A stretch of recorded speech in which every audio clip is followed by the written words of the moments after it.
Hey, I'm Heather and welcome back to my YouTube channel. This is a place where I coach busy entrepreneurial women who want to grow their business and their life with more heart and less hustle. And today we're talking about how the difference between success and failure is just the way we look at it.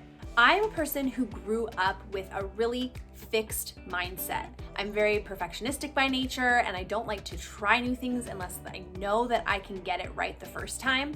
And that does not really go hand in hand with being an entrepreneur, because being an entrepreneur, from my experience, is that you have to be willing to try something and have it not work like 100 times before you actually get to see the results in your business.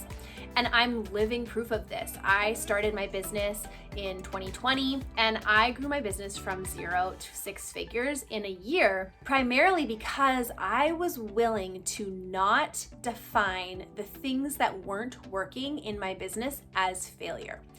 I want to give you an example.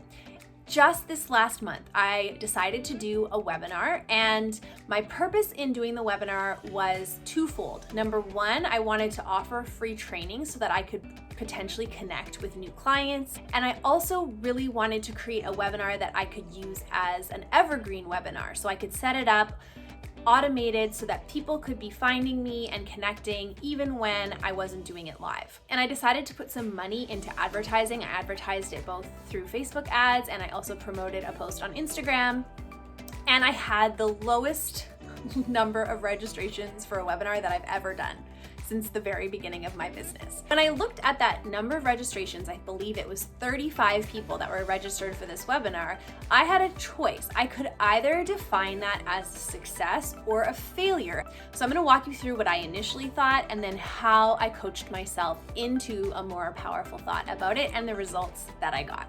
First of all, I had to look at that 35 people and remember that 35 people registered for a webinar doesn't mean anything. It's a neutral number, it's just the facts.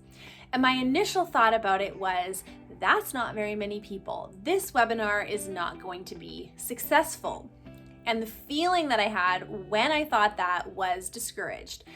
And when I was feeling discouraged, the action that I was going to take was to not fully show up for this webinar, to not prepare for it, to maybe even cancel it. Multiple times my brain was telling me to cancel it. And the result, if I was to cancel, it would be a failure because I would get no signups and connect with no new clients. If I was to not prepare or I was to not show up fully or have really low energy on the call, then again, I would create the result of it not working. So it was really obvious to me that I needed to coach myself into a different emotional place. So here's how I shifted my perspective. First of all, I looked at that number, 35 people, and remembered that that was totally neutral. This was just the facts. And now I got to choose what I wanted to think and feel about it. I decided to think this is a perfect opportunity for me to create an amazing evergreen webinar and connect with 35 more people who I haven't had a chance to connect with before. The feeling that I had when I thought about creating that awesome webinar for the people who were coming was I felt motivated and excited. And when I felt motivated and excited, I did the work to really prepare, to create beautiful slides, to go through the content and make sure that I had it all dialed in, and then to do the work to prepare myself to show up fully for this training. Here's how it worked out in the end, which I just thought was so amazing. I did a 10-minute meditation about half an hour before the call, got myself in a place of belief and excitement, ready to serve the people who showed up. And I had 11 people show up live to the call. Now, I've got to tell you that again, this normally would have been a huge trigger for me because one of the webinars I did this year had 50 people live. It's really easy to think good thoughts about your webinar when 50 people show up live. I can tell you that. But when 11 people showed up, I continued to just think this is such an amazing opportunity for me to add value and create an incredible webinar recording. Then the next challenge was that my slides weren't working. Now, again, my brain quickly started telling me, well, now you can't do an evergreen webinar. Now this is going to be a total waste of time. And in the moment, while I was on the call, I had to coach myself again. And in that moment, decide, is this going to be a success or a failure? It 100% doesn't depend on the number of attendees or whether or not my slides were working. It depends on how I am showing up.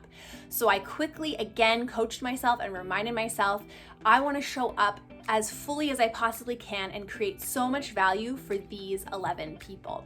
And so I did. I taught my little butt off, and it was just an incredible webinar.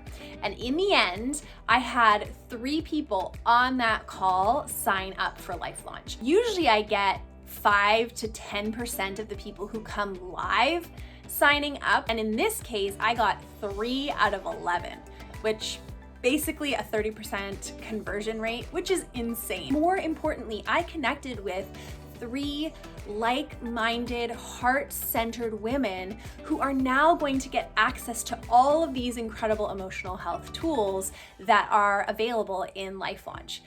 That webinar felt like a huge success to me, but I can clearly see that had I, at any of those opportunities along the way, chosen to not think a powerful thought, it could have turned out so much differently. When I only had 35 people, I could have canceled the webinar, and then I wouldn't have been able to connect with those 3 clients.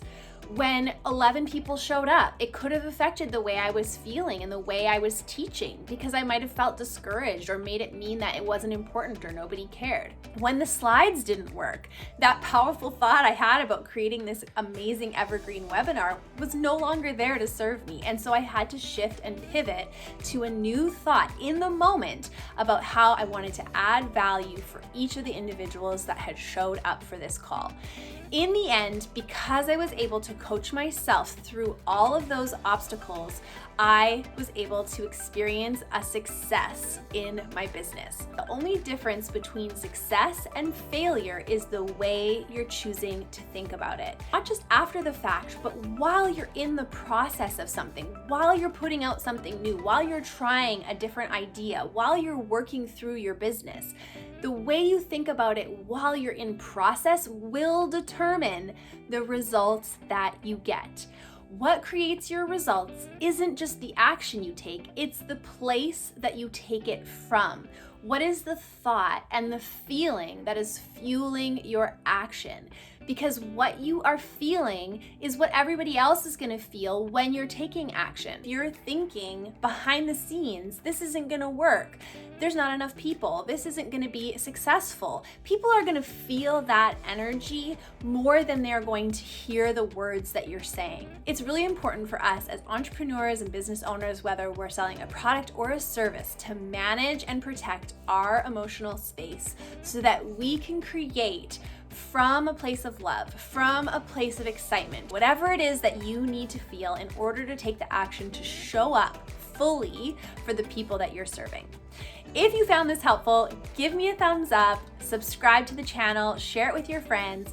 And if you are a mama entrepreneur and you're looking for a community of women to run after your big dreams with, to take risks with, women who you can stand at the top of the cliff and cheer each other on as you jump into the wild unknown, then come join Life Launch. The doors are open for July and we would love to have you. Check out the link below this video and I will see you next week.